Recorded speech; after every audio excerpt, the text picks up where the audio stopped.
Hi guys. Pastors మీ దగ్గరకు వచ్చి మా మతంలోకి మారనని ఇబ్బంది పెడుతున్నారా? పాస్టర్లు మీరు బైబిల్లో క్వశ్చన్స్ అడగాలనుకుంటున్నారా? అయితే ఇప్పుడే ఎక్స్ క్రిస్టియన్ బుక్లెట్ ని ఆర్డర్ చేసేయండి. ఇది జస్ట్ 12 రూపీస్ మాత్రమే. స్క్రీన్ పైన కనిపించే నెంబర్ కి కాంటాక్ట్ అవ్వండి.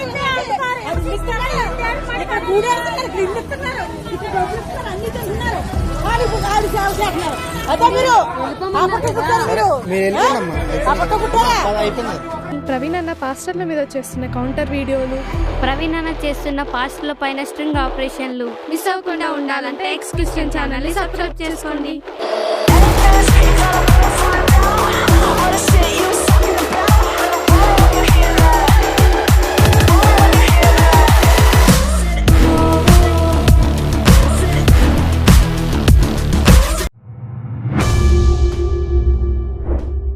జై శ్రీరామ్. ఇప్పుడు నేను ఇక్కడికి ఎందుకు వచ్చానంటే ముఖ్యంగా మతాలు, ఆ మతాల్లో ఉన్నటువంటి లోపాలు, మతం మారితే వచ్చే నష్టాలు మనమందరం ఖచ్చితంగా తెలుసుకోవాలి. నేను కొన్ని ఉదాహరణలు చెప్తా. ఒక అమ్మ, నాన్న, 2 పిల్లలు ఉన్నారు. ఒక కుటుంబంలో 4 ఉన్నారు. 4లో పిల్లలు 2 క్రిస్టియన్లోకి పోతే, పేరెంట్స్ 2 అమ్మ నాన్న హిందువులుగా ఉంటే ఆ కుటుంబం బాగుంటుందా? బాగుండదు కదా. అంటే ఒక కుటుంబంలో 4 ఉండి అమ్మ నాన్న హిందువులుగా ఉండి వాళ్ళ 2 పిల్లలు క్రిస్టియన్ గా మారితే వాళ్ళ అమ్మ నాన్నకు రెస్పెక్ట్ ఇస్తారా? పోనీ కలిసిమెలిసి సంతోషంగా ఉంటారా? ఉండరు.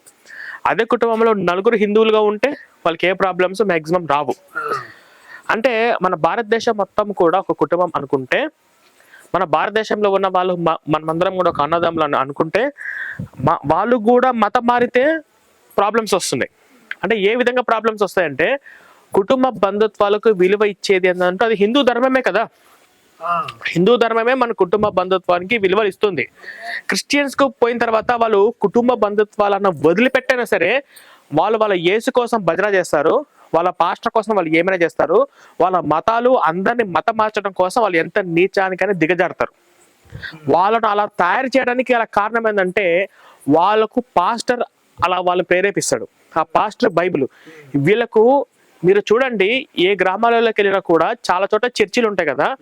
చర్చిలన్నీ కూడా ప్యాలెస్ లాగా అందంగా ఉంటాయి. పాలరాతి రాళ్ళతోటి కింద కట్టి, పిల్లర్స్ కట్టి, పైన ఇంత పెద్దగా కడతారు. ఈ చర్చిలు కట్టడానికి వీళ్ళందరికీ డబ్బులు ఎక్కడి నుంచి వస్తుందంటే విదేశాల నుంచి వస్తున్నాయి. విదేశాల నుంచి ఫండ్స్ రూపంలో కోట్లాది రూపాయలు కుమ్మరిస్తున్నారు. ఎందుకు కుమ్మరిస్తున్నారంటే ప్రపంచం మొత్తంలో అది ఎక్కువగా హిందువులు మెజారిటీగా ఉండి ఏకైక దేశం ఏది? మిగిలిన అన్ని దేశాలు కూడా క్రైస్తవానికి లొంగిపోయినాయి, ఇస్లాం మతానికి లొంగిపోయినాయి. 156 క్రైస్తవ దేశాలు, 53 ముస్లిం దేశాలలో ఉండిపోయినాయి. కానీ ఏకైక హిందూ దేశం క్రైస్తవ దేశం. ఈ దేశం ఒక్కటే ఆ క్రైస్తవుల చేతిలో లొంగట్లేదు. లొంగకపోవడం వల్ల వాళ్ళు ఏం చేస్తారంటే లక్షల కోట్లు కుమ్మరించి మనలోనే ఉండి వాళ్ళకు డబ్బులు ఆశపట్టి ఆ డబ్బులు తీసుకొని ఒకరిని మతం మార్చుకుంటూ చేస్తున్నారు. మీరు ఏ ఊరికి వెళ్ళినా చర్చి లేని ఊరు అనేది ఉండదు. ఏ గ్రామానికి వెళ్ళినా, మీరు తూర్పు గోదావరి జిల్లాకి వెళ్తే ప్రతి వీధికి వచ్చారు. ఊరికి కాదు, ఆ ఊరు మొత్తంలో 20-25 చర్చిలు ఉంటాయి. ప్రతి వీధిలోనూ చర్చిలు ఉంటాయి. ఓకేనా? అసలు ఈ చర్చిలన్నీ ఎందుకు వస్తున్నాయి? చర్చికి వెళ్ళే వాళ్ళందరూ హిందువులే కదా. వాళ్ళందరూ ఏమన్నా క్రైస్తవులు వేరే దేశం నుంచి వచ్చారా? లేరు. వాళ్ళు క్రైస్తవుల నుంచి హిందువులుగా హిందువుల నుంచి క్రైస్తవులుగా ఎట్లా మారారంటే హిందువులలో ఒక నేచర్ ఉంది. మనం రాముడిని దేవుడికి యాక్సెప్ట్ చేస్తాము, కృష్ణుడిని యాక్సెప్ట్ చేస్తాము, వెంకటేశ్వర స్వామిని యాక్సెప్ట్ చేస్తాము. ఓకేనా? అదే అందరూ దేవుళ్ళే కదా, అలాగే యేసు కూడా ఒక దేవుడేమో అనే భావన అనేది హిందుత్వంలో ఉంది.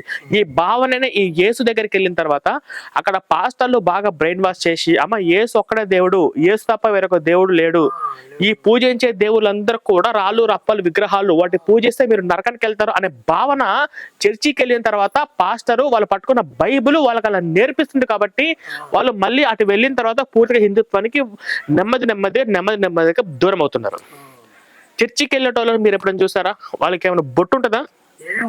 వాళ్ళ ఇంటి బయట ముగ్గు ఉంటుందా? వాళ్ళ గడపకు పసుపు ఉంటుందా? వాళ్ళకి ఏమైనా తోరణాలు ఉంటాయా? వాళ్ళ ఇంట్లో ఏమైనా హిందూ దేవుళ్ళ పాఠాలు పెట్టుకొని ఇట్లా హారతి తీసుకోవడము, పూజ చేసుకోవడం అంటే ఏమైనా ఉంటుందా? అంటే ఇవన్నీ కూడా స్టెప్ బై స్టెప్ వాళ్ళకు పూర్తిగా ఇలా హిందుత్వానికి దూరం అవుతారు. ఓకేనా? ఇది ఎంత పెద్ద పాపం అంటే మనలో ఏముండాలి అంటే ఖచ్చితంగా అన్ని మతాలు ఒకటే, అందరూ దేవులు ఒకటే, ఏ దేవుడైనా ఒకటే అనే భావన ఫస్ట్ మనలో పోవాలి. మన హిందుత్వము, మన హిందూ ధర్మం మాత్రం మనకు ఎక్కువ ఇంపార్టెంట్ ఇవ్వాలి. ఇది మీరందరూ ఫస్ట్ లో మైండ్లో పెట్టుకోవాలి. వాళ్ళు అలా తయారవడం అంటే క్రైస్తవులందరూ ఏమంటారు అంటే వాళ్ళు మంచోలే. వాళ్ళందరూ కూడా క్రైస్తవులు అంటే ఎవరు? వాళ్ళు బయట నుంచి రాలేదు కదా, మన భారతదేశంలోనే పుట్టారు, మనతో పాటే పెరిగారు. నిన్న మొన్నటి వరకు ఇక్కడ గుడికి వచ్చిన వాళ్ళు, పూజ చేసిన వాళ్ళు, అందరూ కూడా బొట్టు పెట్టుకొని వెళ్ళిన వాళ్ళు. కానీ వాళ్ళు ఆ చర్చికి వెళ్ళిన తర్వాత వాళ్ళ మనసులు పాడు చేసింది, వాళ్ళ బ్రెయిన్ పాడు చేసింది బైబుల్. ఆ బైబుల్లో ఏముంది, ఆ బైబిల్ మనిషిని ఎలా మూర్ఖంగా తయారు చేస్తుంది అనేది తెలియకపోవడం వల్ల వాళ్ళు మాటలు విని అలా వెళ్ళి అలా తయారయ్యి వాళ్ళ జీవితాలు నాశనం చేసుకుంటున్నారు. మనకి ఇందులో గమనించాల్సింది ఏంటంటే ఆ క్రైస్తవ సిద్ధాంతాలు ఎలా ఉంటాయి, మన హిందుత్వ సిద్ధాంతాలు ఎలా ఉంటాయి అనేది ఈ రెండిటికి మనము తేడాను ఖచ్చితంగా ప్రతి ఒక్కరు తెలుసుకోవాలి. తెలుసుకోవడం మాత్రమే కాదు, మీతో పాటు మీ చుట్టుపక్కల మీ స్నేహితులు, మీ బంధువులు, మీ పనికి వెళ్ళేటప్పుడు, మీ పని చేసే వాళ్ళు ఎవరైనా కానీ ఏదో ఒక సందర్భంలో మీరు మీ పనులు చేసుకుంటూ అందరూ కలిసి భోజనం చేస్తారు, అందరం కలిసి ఒక దగ్గర పనిచేస్తూ ఉంటారు, ఏదో ఒక సందర్భంలో మీరు మాట్లాడుకుంటూ ఉండాలి. అమ్మ మన హిందూ ధర్మం గొప్పది, మీరు రాముడు పూజించుకుంటారు, కృష్ణుని పూజించుకుంటారు, వాళ్ళు ఏమన్నా బొట్టు తీసేసినా, బొట్టు పెట్టుకోకపోయినా, వాళ్ళకి ఏదైనా పాస్టర్ల మాట విని క్రైస్తవానికి వెళ్తుంటే మీకు ఏదైనా అనిపించినా మీరు వెంటనే చెప్పండి. అదేంటే మీరు ఎందుకు వెళ్తున్నారు క్రిస్టియానిటీకి? ఆ మతం కరెక్ట్ కాదు, ఆ మతం నేర్పించే సిద్ధాంతాలు హిందుత్వానికి కాదు, దేశానికి కూడా మిమ్మల్ని దూరం చేస్తుంది.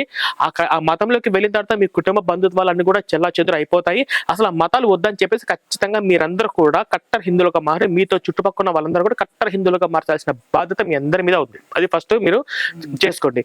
ఎందుకు అంటే ఈ క్రైస్తవులందరూ కూడా వాళ్ళందరూ చర్చలు 24 గంటలు. ఇప్పుడు మనం ఎప్పుడన్నా మనం గుడిలో కానీ మనం ఎప్పుడన్నా క్రైస్తవుల గురించి మనం మాట్లాడుకుంటామా? యేసుప్రభు గురించి మనం మాట్లాడుకుంటామా? బైబిల్ గురించి మనం మాట్లాడుకుంటామా? మనం వస్తాము, మనం పూజ చేసుకుంటాము, ప్రసాదం తింటాము, అందరం హ్యాపీ కలిసిమెలిసి ఉంటాం, పోతాం, అంతే కదా. వాళ్ళ చర్చిలో 30% 40% వాళ్ళ యేసు బైబిల్ గురించి భజన చేసిన తర్వాత మిగిలింది మొత్తం కూడా హిందుత్వాన్ని దూషించడమే.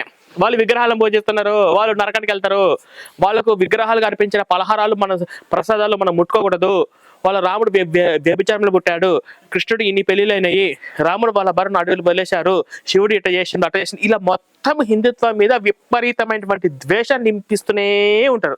ఎందుకు? వాళ్ళందరూ కూడా హిందువులే, వాళ్ళల్లో ఏమన్నా మళ్ళీ హిందూ దేవుళ్ళకి వెళ్తారేమో అన్న భావన రాకుండా వాళ్ళు పూర్తిగా హిందుత్వానికి వ్యతిరేకంగా చేయడమే వాళ్ళ ముఖ్యమైన పని. ఓకేనా? మనం ఏం చేయాలంటే ఈ వీధిలో ఎప్పుడన్నా పాస్టర్లు వచ్చినప్పుడు, నేను ఆల్రెడీ ఇంతకుముందు వచ్చాను, మీతోటి మాట్లాడాను, పాస్టర్లు ఇక్కడికి వచ్చినప్పుడు మేము రానివ్వమండి, వాళ్ళు వచ్చిన వెంటనే మేము తరిమి కొడతామని చెప్పేసి నాకు చాలా మంచి మాట చెప్పారు. మనం ఎప్పటికి కూడా అలాగే ఉండాలి. ఎందుకంటే మనమందరము శ్రీరామనవమి జరుపుకోగలుగుతామా? శ్రీకృష్ణాష్టమి జరుపుకుంటామా? ఉగాది జరుపుకుంటామా? సంక్రాంతి జరుపుకుంటామా? వాళ్ళు ఏం పండుగ జరుపుకుంటారు? ఒకటే. రైట్, బాగుంది.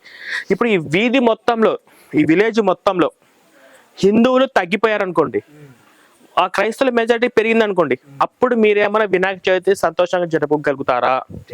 వాళ్ళ పర్మిషన్ తీసుకోవాలి. ఇప్పుడు పాకిస్తాన్ ఉంది, పాకిస్తాన్ లో ఉన్న హిందువులకి ఎవరైనా హ్యాపీగా శ్రీకృష్ణాష్టమి జరుపుకుంటున్నారా?